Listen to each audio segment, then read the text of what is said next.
How's it going? Uh, it's going well, Christine. Christine Wallace. It's been a while, eh? Dr. Aaron Van Gaver. Yes, hello. Yeah, we Yeah, met we met in 2003, okay. and I had just I hope you remember this, and I was 255 pounds overweight, and I started working. I just got my naturopathic license. I moved to Vancouver and I worked with Dr. Brian Martin.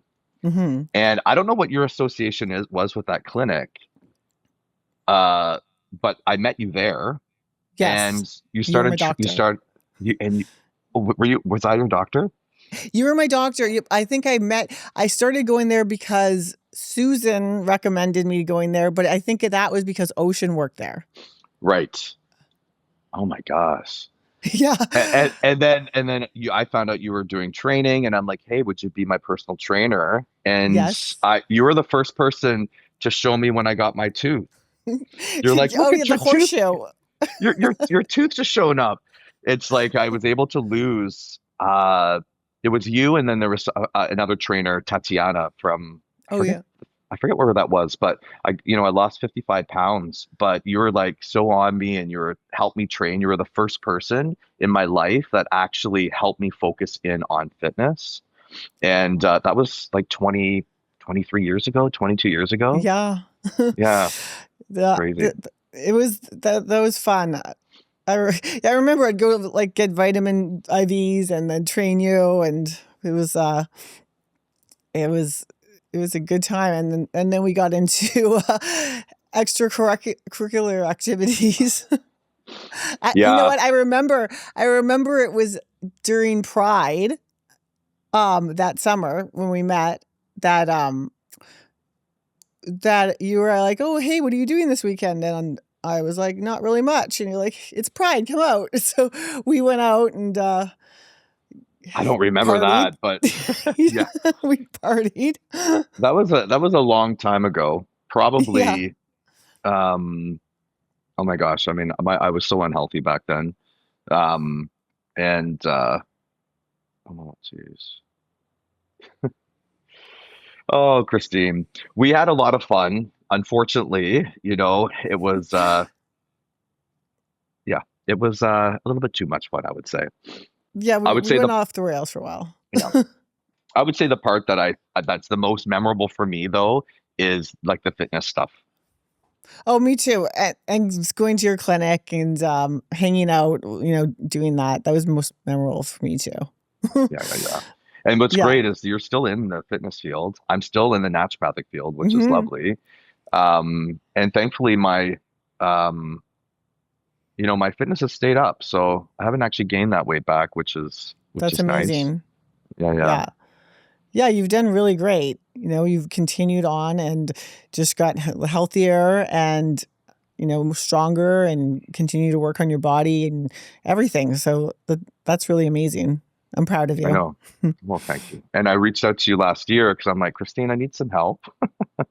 And we worked together a little bit, and I could never see the changes, right? But it was only when you gave me like the before and the current picture. You're like, look at you've actually gotten rid of the back handles, and I'm like, oh my gosh, it's working. So, uh, you know, I appreciate the inspiration, and as a naturopathic doctor, I want to make sure I look healthy, Hmm. and I want to make sure that I'm, practicing what I preach. Um, so yeah, yeah, yeah, Well, yeah. sometimes it's really hard to see our own progress, and so it takes someone else showing us for us to actually open our eyes and see it, I think. Yeah. Yeah, that's very true. And for me, I think the hardest part in the fitness world is I hate cardio. And and I will not push myself if I don't have someone pushing me. So I Mm, either need to have a personal trainer that's working with me, or I need to do group fitness. mm, And I think right now I'm doing like a CrossFit in where I'm living in mhm. Ontario, and it's been really good. So you like CrossFit?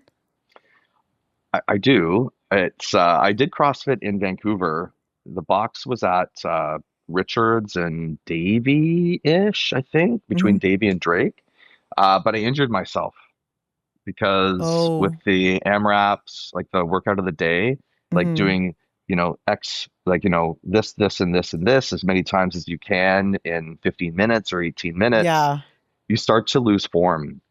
Mhm. So I was doing box jumps, and on one of the box jumps, I just jumped up and I went down too fast and I stretched my ACL.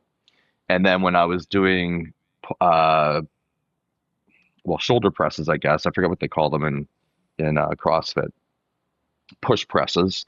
I was Mhm. racking the bar up and I missed the rack on the one side and Oh, I no. pulled back the wrist, so I have a longitudinal tear in the tendon there. So, I'm as much as I love it, I have to still be careful. I'm not young anymore. I'm You're not approaching old. 50. I'm approaching 50. You're not old. That's not old. I feel Like, like I'm 26. y I feel like I was exactly. when I met you, 26 years Yeah. old. That's all that matters. I think, like, when you're younger, you think of, like, when you turn 40 or turn 50, you think it's gonna be so old, but then as you get older, I think you just feel younger in a way, you know? Like, when I turned 40, I thought I was gonna freak out and be like, "I'm, an old maid." But, like, I felt so much freedom, and now I just don't care. I'm like, it's, like, less pressure for some reason. Well, I mean, that's good. I was fine at 40. When I turned 45, that's where it kind of hit me. Oh. Um, and I remember when my parents turned 50. And Oh, I was, no, actually, when they turned 40, I was really sad because it was like, oh my God, my parents are, they're got half their life left. They've lived right. half their life. And I thought they were so old. And I Yeah. remember back to when I was a kid and my grandma was like 53 years old and she was so old. And here I am approaching 50. Well, I'm 47, so I'm not quite 53, but it's true though. I mean, the older you get, I think the younger the perception of what old is changes. For sure. Yeah. I Yeah. I mean, also, I think in this day and age, like, it's different than 40 years ago. People are working longer, they're living longer, they're healthier longer. I mean, look at Dick Van Dyke. He's 99 and he just won an Emmy. you know, Yeah. Yeah. there's Yeah. people, and like, I guess I just know a lot of people and work with people that are all different ages, and it just makes me realize, like, doesn't really matter. It's like, as long as you're, like, putting work in, taking care of your body, taking care of your on top of it with your nutrition and, like, Absolutely. working on your mindset and everything, then it keeps you young. Yeah. And it's interesting in the work that I do. So I've been practicing as a naturopath now for over 22 years. And Mhm. I'm in a small town in Ontario. I never thought I would be in a small town, Christine. I was in Vancouver as soon as I graduated, 2003. I was there for 16 years. Moved back to Ontario, where I'm from in 2019. And of course, my goal was to keep my license active in BC and Ontario and kind of go back and Mhm. forth because I had a great clinic in downtown Vancouver Mhm. doing IVs. I did a lot of addiction work as well. Um, but then COVID happened Oh, and you couldn't go anywhere. So here I was right. in Ontario and my license in BC was useless because, I wasn't able to Right. go. And then in that time, I ended up working with a really, really amazing clinic in Toronto. Um, it was an off OHIP. So OHIP is like the MSP in Ontario. Okay. So it's a clinic where medical doctors were, there was kinesiologists, a lab tech, ultrasound tech, and patients paid a yearly membership to join them. So it Okay. was kind of privatized medicine. And I was asked to be the only naturopathic doctor to set up an IV suite there, which is Mhm. really cool. But I got to work side by side with medical doctors. Now, as a naturopathic doctor in British Columbia, I can prescribe most things, right? The only thing I can't Mhm. prescribe is anything controlled. So Okay. unfortunately, no DHEA, no testosterone, which I feel is pretty important, especially for men's health. But in this Mhm. clinic, the medical doctors were able to help with that. So here I Oh, was running a busy IV suite, but I was the person pegged to work with men ages 30 to 45 that were looking to optimize their testosterone levels. okay. And this is actually a really important thing for the male listeners, right? Yeah. I mean, we've got women can go to their doctors during peri or premenopause or Hmm. menopause, and it's not too hard to get estrogen or progesterone prescribed. But if men go, because of the bodybuilding world and the misuse of anabolic steroids, which I've done, it's, Hmm. a Yeah. lot of us have done, Yes. it's created this negative stigma within the medical community. And Mm. medical doctors, family doctors are afraid to prescribe. Now, when you're testing blood levels for men, you want to look at both their total and their free testosterone levels, and there's a range. And I'm not going to say the exact range. Every lab is a little bit different, but let's say the range is 200 to free testosterone, 200 to 700. Okay. That's the reference range. If you come back at 201, your Yeah. medical doctor won't prescribe testosterone for you. But if you came back Oh. at 199, they would. And Oh. so the problem is like someone that has a level of 201 versus someone that has a level of 700 is Right. very different. And Yeah. so the work that I was doing at this clinic was taking men ages 30 to 45 and optimizing. So bringing their testosterone or their T levels up to close to 700, Okay. keeping it within the healthy range. And the reality is, testosterone helps with more than just what you would think, right?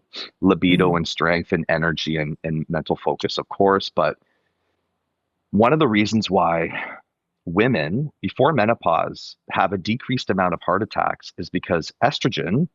actually upregulates an enzyme that breaks down cholesterol, matrix metalloproteinase. And so men who are on testosterone, some of that testosterone will aromatize, will convert to estradiol. We Hmm. want that to happen because that Hmm. estrogen that's produced in these men actually is cardioprotective. And research also shows, it helps with cognitive decline. So I often, I've got two men right now in my practice who are actively using anabolics, and they're on things like Arimidex or tamoxifen Hmm. to block that estrogen. I'm like, get off of that. Unless Yeah. you're dealing with gynecomastia, Hmm. you actually need that estrogen. Right now, you're a heart attack waiting to happen.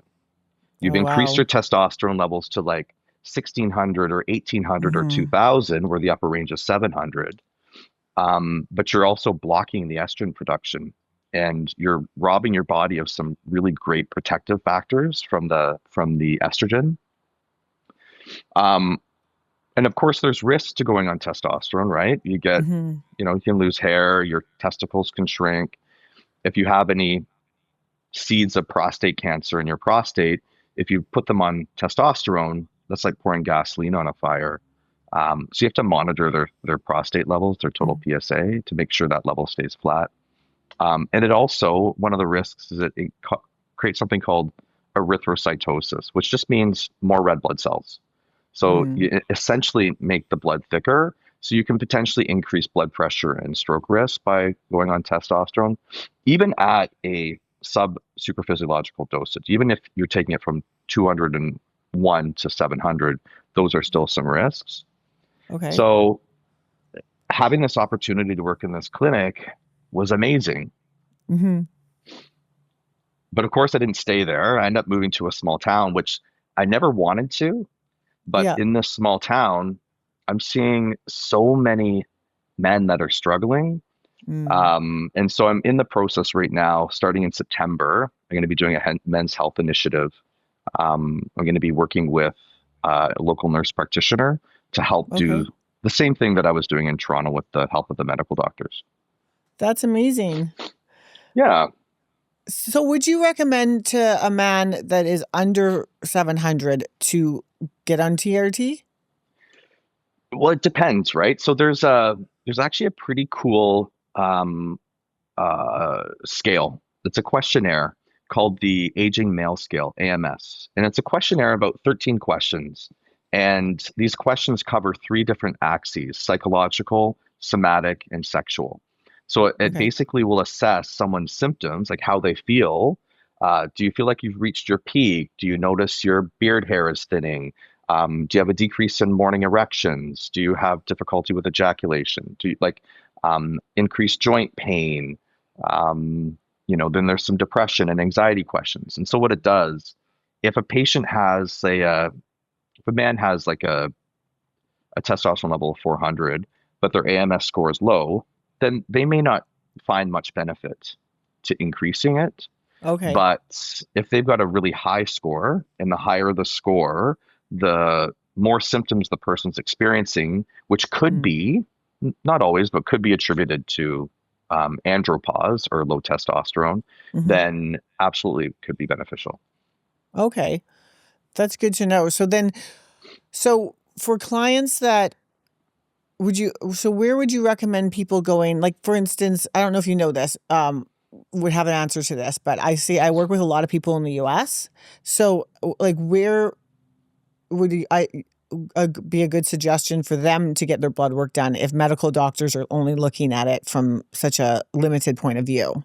Yeah. So first suggestion would be to look for a functionally trained medical doctor or a Okay. functional medical doctor. The medical community, which I think is pretty cool, has realized that there's a limitation to their medicine, right? Hmm. Everything is cookie cutter. It's an Right. algorithm. Yes, no, do this, do that. And they view the body as if it's like a car. The Oh. exhaust goes, replace the exhaust. The engine goes, replace the exhaust. So every organ system is in a silo. And we Hmm. know that because they've got endocrinologists, cardiologists, gastroenterologists, that sort of stuff. There's been a whole shift in the medical community where they've created this functional medical training, which basically is like naturopathic training. Oh, It's cool. taking a look at the intersections between each of these organ systems and Hmm. looking at what I think is the most important thing, which is nutrition, Hmm. right? Yes. Like you can only give so many drugs and cut out so many organs in the Hmm. body. Yeah. But if you're not actually focusing on nutrition, and like how many family doctors out there in both the US and Canada are actually giving some real great advice about nutrition? There Like are a none. few. Yeah. There are a few, but There are two. Okay. yeah, chances are these are functional medically Oh, trained medical okay. doctors. You can also Google bioidentical hormone therapy. Um, we're starting to see in Canada a lot of the online stuff going on right now. Right. Pay $69 a month and get a family doctor to measure your TRT levels. Right.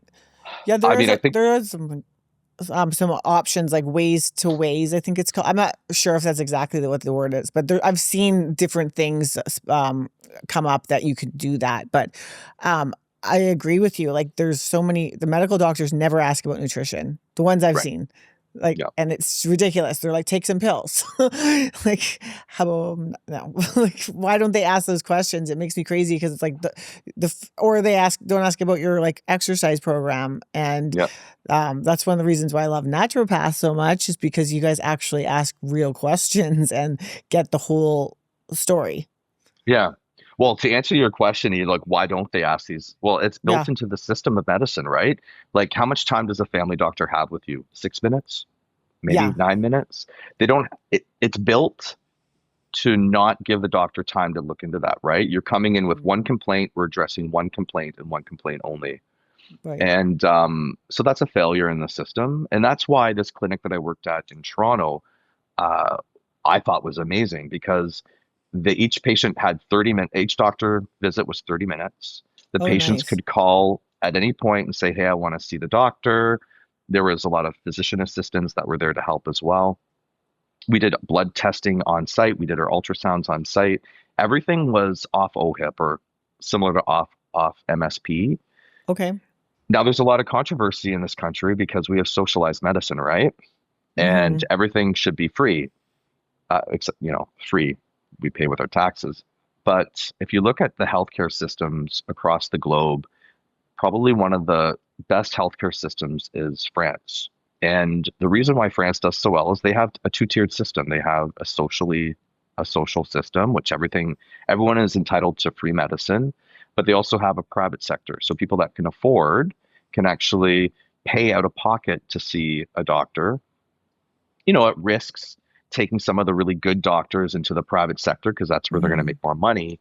But what it also does, instead of waiting, 18 months for an MRI of the brain, Hmm.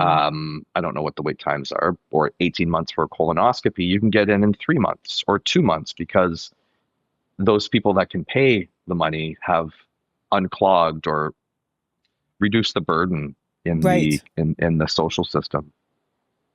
So, you know, to your question about what can people do in the States or in Canada, it's you can, depending on the state, depending on the province, naturopathic doctors have full scope of practice, or they got a little bit of a scope of practice. I know in the west coast of the states, so if you're living in Washington or Oregon or California, and Mm. especially Arizona, a naturopathic doctor, I believe, can prescribe anything. So, Oh, and they're wow. probably, if they do a focus in bioidentical hormones, they would be a good um, person or clinic to go to.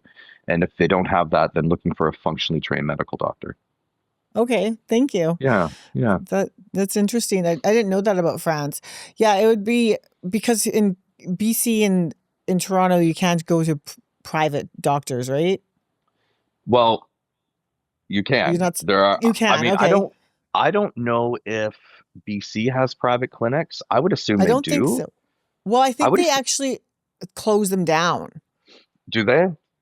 because this is the thing is I had to have shoulder surgery um a few years ago, and I waited so long to get in to see an orthopedic surgeon, and then I wanted to get a second opinion. Um, and before I was speaking with someone who said you can go pay and get a second opinion, but in BC they no longer allow that. So Okay. and so then to get a second opinion, you need to get another referral, and the doctors don't like that, and it was just like a whole thing. So I just thought it was kind of ridiculous. I'm like, people should be able to get two opinions if they're getting their body cut open. But Yeah. And I think and they that's changed that recently. well, that situation. That you could be right, actually. I don't know in Ontario if you can do that, Hmm. meaning like pay out of pocket to see a specialist. I do know that there is a system in Ontario to be able to pay out of pocket to see a psychiatrist. The psychiatry Right. waits are like they're huge. So I think it's more common to see like a family medicine practice where people Hmm. pay in a monthly fee to be able to have access to a doctor who provides out of OHIP or out of MSP services, which would Oh, include lifestyle stuff. So the billing codes for MSP and OHIP don't include, you can't bill for, I could be wrong on this actually, like nutritional counseling, right. lifestyle guidance. I don't think there's a billing code for that. And because there's no Hmm. billing code, if a doctor focuses their practice on lifestyle based stuff, then they can charge privately for that. Oh, I see. Okay. Yeah. And that's how I Interesting. think they operate under the radar. Okay. I don't So, know. that's interesting. Um, so one of the things you also do is you do addictions counseling. I do. Yes. Yes. So that's an interesting story. So in well, we alluded to at the beginning Hmm. of the chat today. Um, when we met, uh, gosh, I was 25 years old. Um, drugs and going out and partying was kind of a big part of my life. Not a huge part, it was a part of my life. I think it's a Hmm. part of a lot of, young adults. I just came Hmm. from school. I was in the incubator for about 8 years in my undergrad and my naturopathic training. And so, part of my journey into the discovery of drugs was really based around my sexuality and growing up in a small community, Mm. not feeling comfortable in my own skin and not feeling accepted. And, and to actually even add on to that, when I went to university in 1996, I gained like the frosh 45, like I gained so much weight. And so, you know, in the straight community, I wasn't accepted because I was gay. Hmm. And in the gay community, I wasn't accepted because I was chubby. And so I didn't actually find like I fit in anywhere. But then I connected with the rave community. And I'm kind of glad that I got that experience of being like a club Hmm. kid in Toronto in the mid to late 90s. I got to see a lot of amazing DJs and go to a lot of really cool parties. Of course, that meant that I was exposed to drugs, right? Mhm. I think probably ecstasy and ketamine were like the two, besides alcohol, of course, like the two main drugs that I would party with. Mhm. And that just kind of continued through school. And it wasn't a lot, but it was, well, I mean, it was every weekend. So I'm sure to some people that's a lot. Uh, and when I graduated school, I moved out to Vancouver, and that just kind of followed me. Now, the thing with Vancouver was I knew no one really. Like this was a new town for me, a new city. And Mhm. of course, I'm a young professional. And there's a lot of stigma because I knew that I was a naturopathic doctor and I shouldn't be doing drugs, but yet I was doing drugs. I didn't know at the time. I came to know that I was an addict. I struggled with being able to control my use of substances. It took probably 10 years before I got to that point where I would actually say and admit that I was an addict. And so from like 2003 to 2013, that was a time when I was experimenting. Yes, I was working. And in 2023, or sorry, 2013, uh, I started to say, okay, this is too much. I can't do this anymore. And I started to put rules. Okay, I'm not going to use, but I never could do it. I kept using. I was teaching full time at the time, so I wasn't in clinical practice. I was teaching full time. And I went to my employer and I said, look, I need to actually, I quit. I Mhm. realize now that I should have just said I need time off and I would have been Right. had a job to come back to, but I said I quit and I told them why. And so, and because I quit, I wasn't entitled to EI or medical EI. Oh. So it was kind of a really silly way of doing it. But at the time, I just was really worried about getting myself figured out. Mhm. And I did actually for about 5 years, 5 years minus a day. So I made the realization on my whatever my birthday was of 2013, and for up to my so I was 35 actually because the day before my 40th birthday, I was in Hawaii with my partner and I had relapsed. Now I still smoked weed every day, so I smoked weed for 21 years, every single day. That was kind of I called it my medicine. Mhm. I didn't really drink much. Drinking was really never my thing. Mhm. It doesn't mean that I didn't drink a lot sometimes and just get really messy. But really, marijuana was, I would say, my number one. And then, of course, anything stimulating, whether it was cocaine to crack to crystal meth, those were kind of the drugs that I ended up gravitating towards. But I did an intensive outpatient program. I took time off work. And in that time, I decided that I was going to maybe I was going to go back to school and become an addiction counselor. So in Vancouver, I Right. did the VCC, the Vancouver Community College Addiction Counseling Skills Program, and learned a lot actually. Um, Met a lot of great people in the program. And this whole time, I was also doing my own personal self care. Right. And so I learned a lot from that. And so I dedicated my practice at that point because I got out of teaching and I went back into clinical work. And I worked really kind of adjacent to the downtown east side. I was working at Howe and Cordova, basically the building Okay. where the passport office is, right across from Waterfront Station. And I dedicated my practice to helping people struggling with addiction. And what's really interesting about that is I was able to meet some individuals that were struggling, um, and be able to offer a different type of treatment that wasn't just the conventional go to your doctor, you know, here you do X, Y, and Z. I was able Right. to incorporate nutrition and vitamin mineral optimization and incorporate IV vitamin therapy, including at the time, which was super novel, was NAD. Now, Oh, okay. everyone and their dog has tried NAD at this time. Yeah. I like to think that I was the very first naturopathic doctor in Canada to use NAD. And I had a mentor down in San Diego. His name was John Humiston, Dr. John Humiston. And he was a protege of someone by the name of Dr. William Hitt. And so in the 80s and 90s, Dr. William Hitt used NAD to help people get off alcohol. Mm, And John Humiston worked with him and kind of formulated these amino acid and NAD formulas for specific neurotransmitter deficiencies in the brain, focusing on, the stimulants, the opiates, the mm. benzos, the downers, so to speak. And each of them had a different formula. So I was trained on these formulas and I brought them back into Vancouver. And then I started treating patients with these 10 to 15 day IV protocols. I learned a lot from that. And what I learned is that an IV is not going to cure addiction. Right. It's one piece of the puzzle. What I've come to learn is the most important piece is really community, connection, Mm, finding out a person's life purpose and helping to build goals, like really hmm. function like a coach.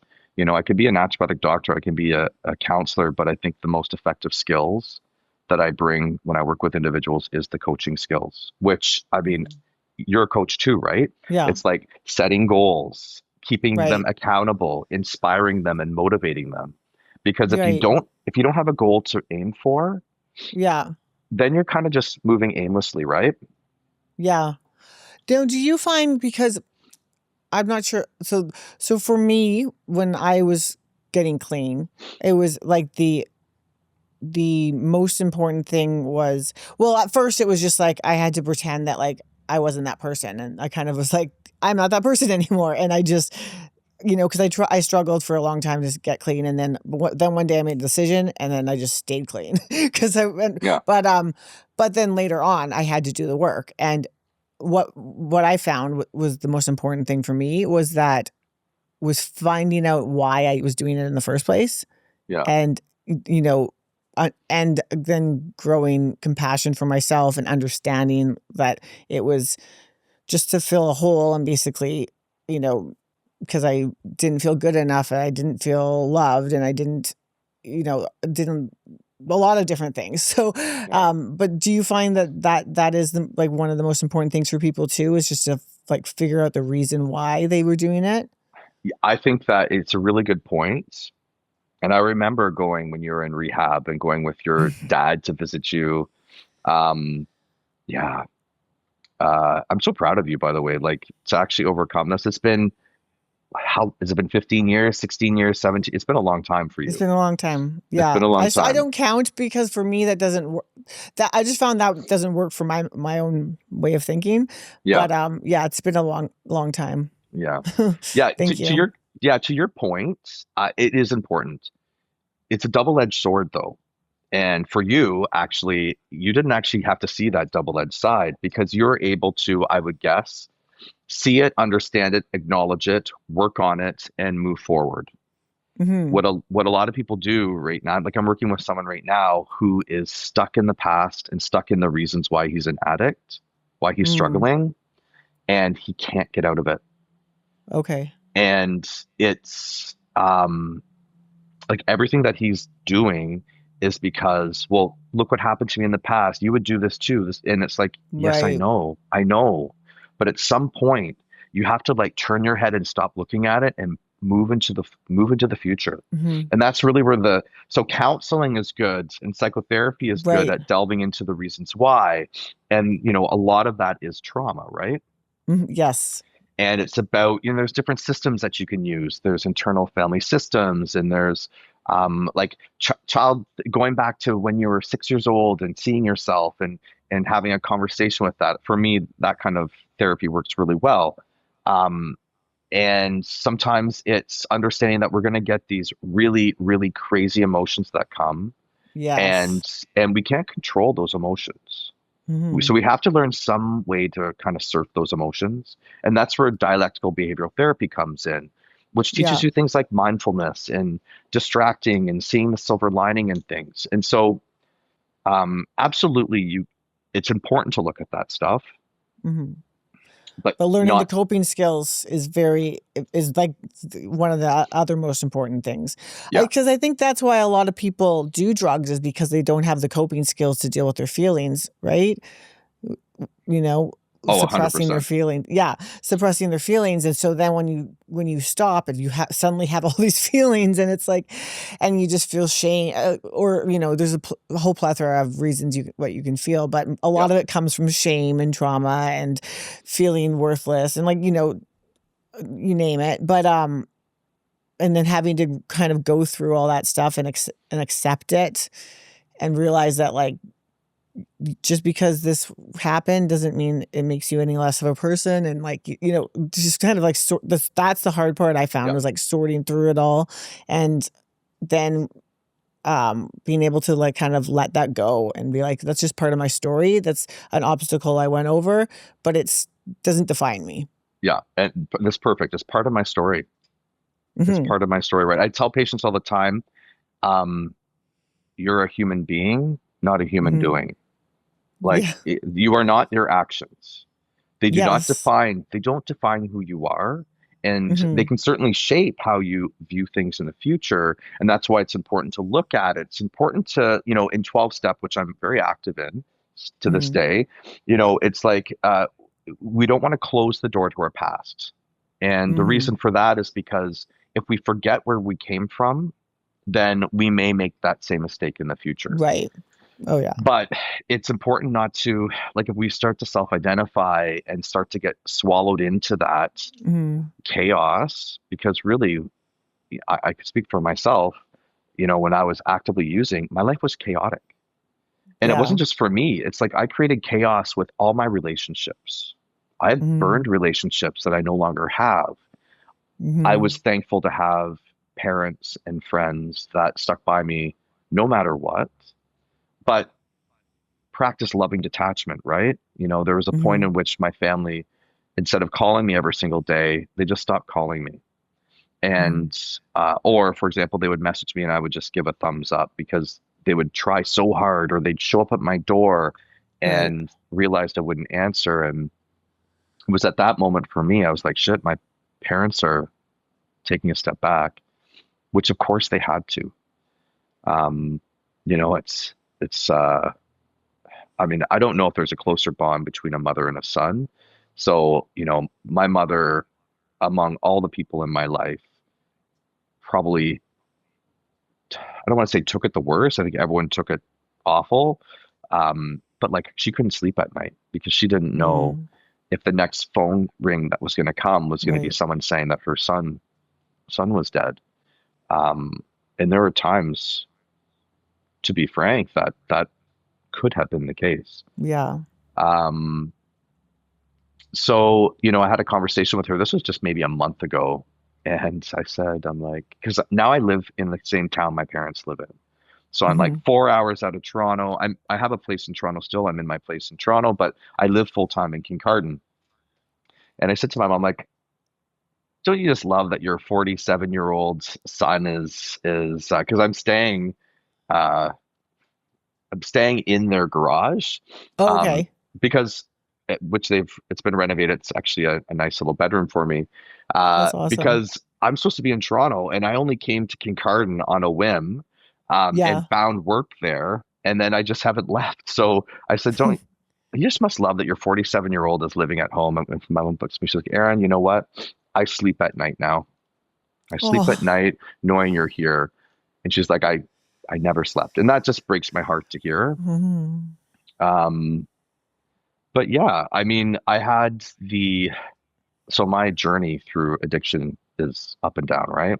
So Mhm. yes, I had those 5 years, but I had a big relapse in Mhm. 2017, which is one of the reasons why I'm in Ontario now. Mhm. I went into treatment in Squamish. It was called the Chopra Center at the time. And when I was Okay, at the I've heard of Chopra that. Center, yeah, they've renamed it. Mhm. Uh, and when I was there, I realized that I needed to be closer to family, and so that kind of instigated the transition to move back to Ontario, in 2019. Came to 2019, COVID happened. I had some great few years of like full sobriety. I actually gave up marijuana. I gave up everything, and I started working at this wonderful clinic in Toronto, like I said. But my relationship with my partner AJ of 12 years, it ended, Mhm. and we're still. I was just chatting with him before I was chatting with you today. We've got a great relationship and we That's share a great. dog together. But I started dating someone from Toronto who was 11 years younger than me and was a party guy. And it didn't take long for me to go out clubbing again and Right. like go sober, but be around alcohol. And Mhm. because alcohol really wasn't my issue, I Right. started drinking. And then one night I drank a little bit too much and A, B, C, alcohol becomes cocaine and got Right. into cocaine. And then it was a slippery slope for me to the point where I lost my job at this Mm. clinic. I lost my license to practice naturopathic medicine. Oh, Actually, I wow. lost it for about 16 months, and only just got it back last March. So, because of that, here I was, Yeah. Aaron Van Gaver, naturopathic doctor. My Yeah. whole identity was about me being a naturopathic doctor. And I didn't know what to do. Yeah. Christine, I applied for 60 plus jobs on Indeed. I applied to McDonald's, I applied to Oh, Tim wow. Hortons, I applied to any job just because I needed to make some money. The Yeah. problem is I was overqualified for everything. Right. And I started to think, well, who am I if I can't be a naturopathic doctor? And I had to, thankfully, I didn't have to sell my place. I rented it out and I moved home with my parents. No money in Mhm. the bank, had to sell my car. I had all my savings, like my retirement fund was still there. Yeah. I didn't have to touch that. My parents helped me out, which from an ego perspective was difficult because I Mhm. had been living on my own since I was 18 and now I'm 45 and I'm struggling and came to Kincardine and my parents were like, why don't you just, when you get your license back, that's what they Mhm. kept saying. And what I kept saying was, if I get my license back, Oh. what does that mean? And I realized that all those great tools and skills, the things that make me a good doctor, no Mhm. one can take that away from me. Really, No. the only thing that can take that away from me is the drugs, Yeah. right? So I don't like what makes me a great healer is not the fact that I've got a doctor in front of my name. Sure, that Mhm. facilitates things for doing blood work and prescribing, but I don't need to be a naturopathic doctor to still help people. And Right. that was really helpful. That was a good shift for me to realize. Um, and I worked hard. Like I'm currently in it's a PHP, a physician health program, where I'm monitored twice a week. It's going to be for X amount of years. Mhm. Uh, that was about 2 years ago that I started Okay. that. So, I've been doing really well these past 2 years. And I started working in Kincardine, and it's things have just blown up there to the That's point where amazing. I can't leave now because I've got a full practice. So, yeah, my addiction story has taken me all around. And, would I change anything? I mean, yeah, I wish there's some choices I wish I hadn't made.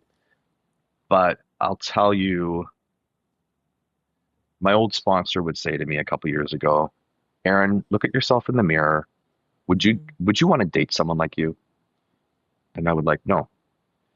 But now if I looked in the mirror and I looked at myself and asked, would I date someone like me? It would be an absolute yes. Because Oh, that's amazing. there's been a lot of growth.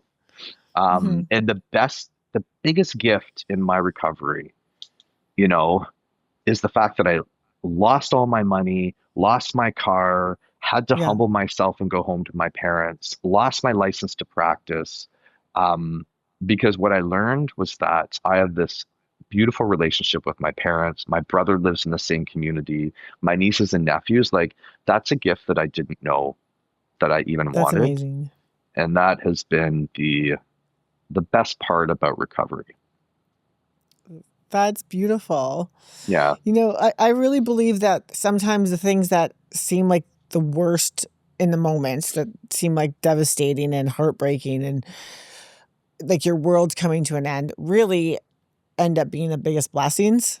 Yeah. I Yeah. was actually just talking to a friend about this the other day, and I'm like, I'm actually so glad that I went through everything I went through because I learned so many different things that I would not have learned because it was so, you know, my addiction story, you know my addiction story, but it Yeah. was very crazy and very deep into it and challenging. But it when you do the work of dealing with it all, it makes you more empathetic, Hmm. more understanding. Like there's so many gifts it gives you, you Absolutely. know, when digging through the work. So it's so great to hear that, you know, now you're in this place because um, yeah, I think it also makes you more interesting, right? When you have a crazy story. Like, you know, no one likes Yeah. a boring Yeah, life. that's true.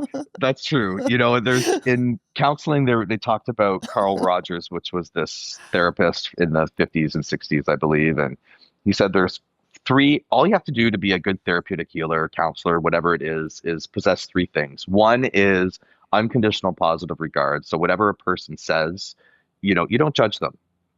The Right, second one is being able to express empathy. So being able to like recognize the emotional state of another person and calling it out so that they know that you understand that. And the right. third part is congruency, coming as you are. And when I first started out, I was young. I was 25 as a young Yeah, naturopath and I had to dress up, wear a tie, right, but that's not Aaron. right. So, You and like then wearing sandals. I know, and I had like tattoos and I had to hide Yeah, these. And it's like, no, you know what? Because the people that are going to want to see me, they're not going to judge me for the tattoos. And in fact, this no, actually may make it easier for people to open up, is right, because I come as I am, right? So 100% it makes you more interesting. Yeah, right. yeah, I remember I just had this memory that when we would walk down, what's that street called that clinic was on? Broadway? yeah. We'd be walking down Broadway. It was like winter and you were wearing shorts and sandals. Well, I was probably really chubby at that time, shorts and It sandals. was when we first started doing the training, yeah. But I remember you were like you're always you to me. You know, you were just totally yourself, and that's one of the qualities that's just so beautiful because you're Aaron. You know, Well, I'm definitely more of a West Coast vibe. I'll tell you that because here yeah. in Toronto, it's a little bit more dressy up, kind of. I had to wear Okay, the clinic in Toronto. Uh, I'm actually wearing the shorts like right now that I was wearing in the okay. clinic, and the owner came up to me and said, "Aaron, those shorts are too short." Like I'm a gay man. I want to wear short shorts, and So, he's obviously. like, "You need to wear a uniform," and so I literally had to wear like this polo with the logo and some dress Oh pants. God. Whereas in Kincardine, though, like I'll wear my ball caps in the Oh, nice. office. So, I just want to So it's be more comfortable. relaxed. Yeah, yeah, Yeah, yeah, that's cool. That's good. It's always weird going into places where everyone has to be so buttoned up and you can tell some people are uncomfortable and it just makes the energy weird, you yeah, know? yeah, yeah, for sure. It was pretty relaxed at the clinic on Broadway, wasn't it? Yeah, Brian Martin he would have been 36 at the time. I think he was 11 years older than me. He built an amazing practice. Like Yeah. it was 10,000 square feet. There was this personal Yeah. training gym there, which was quite nice. He Yeah. had a bunch of IV rooms, and I really, really lucked out getting an opportunity to work to mentor under him when I first got there because I learned everything I needed. Everything that I use today doing IV vitamins came from him. Oh, A lot wow. of what I did with hormones came from him. Um, it, I, you know, I ended up leaving. I left and then I came back and then I left again his office. Um, and I don't know if I regret that at all. I think I could have learned more from him. I don't even know what he's doing today. I don't even know if he's still practicing. He is still practicing. I actually recently heard this from well, okay, so I recently heard this from a client like last summer, I think he was talking to me. He said he's going to this naturopath, and I asked him what his name was, and it was Brian. Um, yeah, he's still working. He's I wonder if he's in I this. haven't been there. Is it? I know that he had moved down to a different space, so I wonder if he's Yeah, still at Ash and Broadway. I know it is on Broadway. I just have to. I haven't gone there, so I'm not sure where it is Yeah. there. But yeah, and then I think Ocean was telling me that like a couple of years ago during COVID, she was saying that he was she talked to him or something like that. I Yeah. don't know, but yeah, he was. Yeah. I didn't really know him, so No. yeah. Yeah, It's a, it'd be nice to run into him again. I'm really out of touch with the Vancouver naturopathic profession. mm, I know lots of people, but it's almost been 6 years. It's actually been, yeah, I've been gone for 6 years. I left June right. 2nd of 99, so now it's been 6 years. Crazy. And so does in the naturopathic world, do things like continuously evolve and there's new things coming up, or is it pretty consistent because you guys are always looking at like the body as a holistic system? Well, a good question. Uh, all the jurisdictions in Canada have different regulations, and some provinces have no regulations for naturopathic medicine. So, for example, I can't practice as a naturopathic doctor in Quebec because there's no licensing. Oh, Um, BC is by far the most advanced province, and they got a lot of their advanced scope. And what I mean by advanced scope is being able to prescribe medications. Um, that's really the big one. Being able to do things like Botox, filler, that sort of stuff. In 2009, that's when okay. um, naturopathic doctors in BC were the first jurisdiction to be authorized to prescribe medications in the whole country. I was part of that beginning cohort, so I was in the group of the first 90 doctors, I think, in Canada that gained prescribing rights.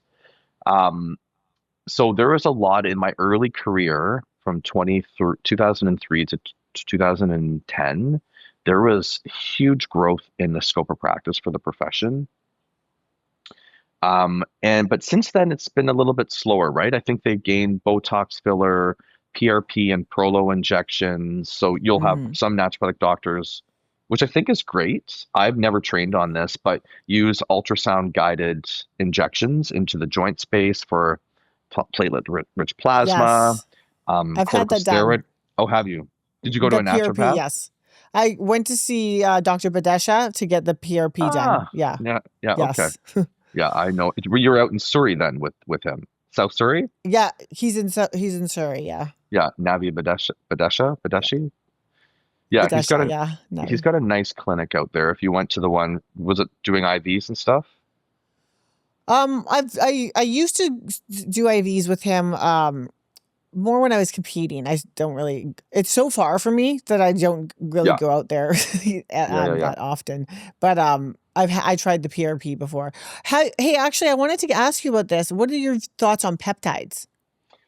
Oh, that's the hot topic, isn't it? Yeah. Um, so right now in Canada, peptides are for research purposes only, right? So, Hmm. and because I'm in Ontario, to be honest, I'm really removed from that world. Okay. Obviously, growth hormone is a peptide. Okay. HCG is a peptide. Basically, it's just a bunch of protein molecules put together. But if you're thinking like what's it, BP 157, BPC 157, or Yes. uh, That one, I want to know your yeah. thoughts on it. So I'm not the right person to ask about this. Okay. Unfortunately, I've That's never okay. used it. I do know people that have used it, like who have Hmm. ordered it online and have injected themselves. And every single person swears at how amazing it is as an anti-inflammatory and to cut down Yeah. pain. I don't know any naturopathic doctors that are using those types of peptides, at least in Canada. So I don't Well, have. I think it's legal now, at least in BC, Okay. because I have tried it, and that's why I was hoping to get like a medical. That's okay, but because I found they're really amazing. I got Yeah. because I had that shoulder. Well, I kind of broke both shoulders on the same time, so I had these like issues, right? And I took it for a couple of months, and it really made a world of difference. It was amazing. Like I could not believe how amazing it was, and Yeah. So but you're yet so another person that says how amazing it is. yeah, it Yeah. is. It's so amazing. It's just the only thing I don't like about it is that you have to inject it every day. And it seems like a lot. It's like, there's like half a cc or something. That's a lot to like just inject into like your fat, daily basis. But Were you injecting it around the shoulder? no, I was told to do it into like a subcutaneous. Okay. Yeah. Yeah, I know some people would say inject it around the joint that needs the Yeah. most effect, but you're just doing it in the belly. Yeah, I did sometimes do it around the joint just because I was like, I didn't wanna I'd rather do it intramuscular, actually. Yeah, I find this easier. yeah, But, no, it is amazing, it is. But, it might just be that it is now legal in BC. But, yeah, that's okay. I just wanna know if hear your doctor opinion on it. yeah. But, Yeah, I wish I had more of an opinion on it. I think there's a lot of great benefits to using it. I just have never used okay, it. Yeah. okay. Well, and what about, what would you suggest for people that want to say they're feeling tired all the time and they want to enhance they want to feel better, they want to maybe have a little bit of um performance enhancing. I'm not talking Hmm. about drugs. I'm just talking about like natural ways people can Right. im- do these things. Yeah. Well, I mean, obviously, the first thing that comes to my mind is get your hormone levels checked. Okay. And that includes cortisol, right? There's a really cool test called the Mhm. Dutch test, and it's a urine test that evaluates. There's different components of it, but the one component is the adrenal stress index, which evaluates your cortisol levels over the course of the day. So you can see your morning, your afternoon, your evening cortisol levels. Oh. I'd say, a common thing that I hear is like one of the big questions I ask individuals is there a time of day where you genuinely have the lowest amount of energy? And they'll Mm, say mid-afternoon. And so I'll always say, let's look at your diet. Are you eating a breakfast? right. When's your first meal? Are you eating breakfast?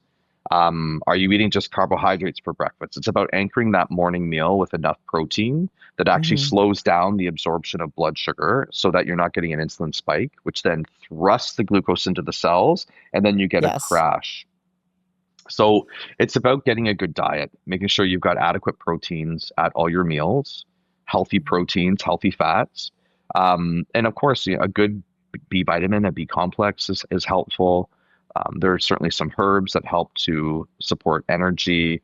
If you're looking at from a neurotransmitter perspective, L-tyrosine, there's some risk to taking that, so you have to be careful if you've got heart issues. But you got ashwagandha, you've got your ginseng, Yes. but B vitamins are really good. Okay. I love that you the first thing you went to is diet. That's because Yeah. I completely agree with that, and I don't it's not often that I hear a doctor say that. So that's that's amazing. And ashwagandha is really great. I love that. I take that when I'm feeling stressed out. Yeah, yeah, of course. It's a good Yeah. herb for sure. Yeah. Oh, well, thank you so much for coming on here, Erin. And I'm so proud of you and how far you've come and how you're doing now. And I really appreciate you taking the time to do this. Hey, it was my pleasure when you reached out. I was like, absolutely, I'm gonna do this. So plus I get to have a little chat with you. Yeah, we got to catch up.